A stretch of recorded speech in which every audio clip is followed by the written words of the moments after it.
వార్తలపై స్పందించడంలో శివప్రసాద్ స్టైలే వేరు. తాజాగా చిల్లర నోట్ల కష్టాలపై బుర్రకథ రూపంలో సామాన్యుల వెతలను వివరించారు.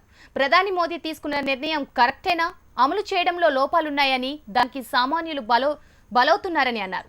పార్లమెంటు ముందు శివప్రసాద్ బుర్రకథ అందరినీ ఆకట్టుకుంది.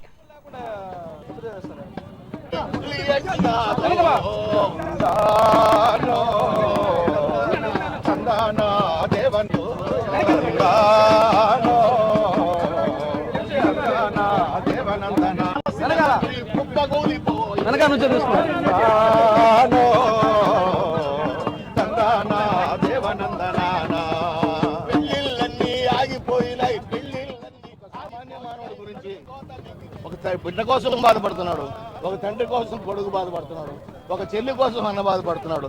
రకరకాల సమస్యలతో అందరూ బాధపడుతున్నారు. సో ఈ సెంటిమెంట్లు కూడా భారతదేశమే సెంటిమెంట్తో ఉంది.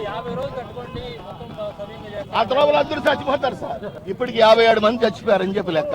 ఇంకా ఎంతమందిని చంపాలని ఆశ ఉంది ఎవరికైనా. నా డిమాండ్ ఏమంటే మోడీ గారు ఆలోచించాలి, డెఫినెట్గా ఆలోచించాలి.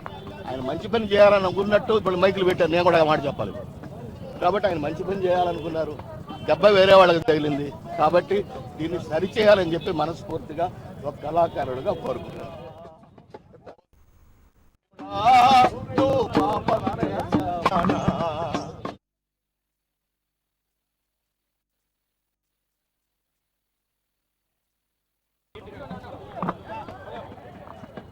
వెనక మళ్ళా చేసుకుంటారు.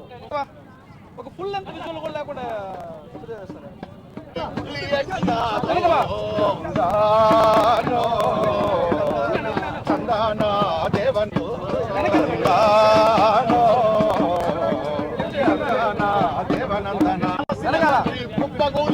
వెనక నుంచి చూసుకో.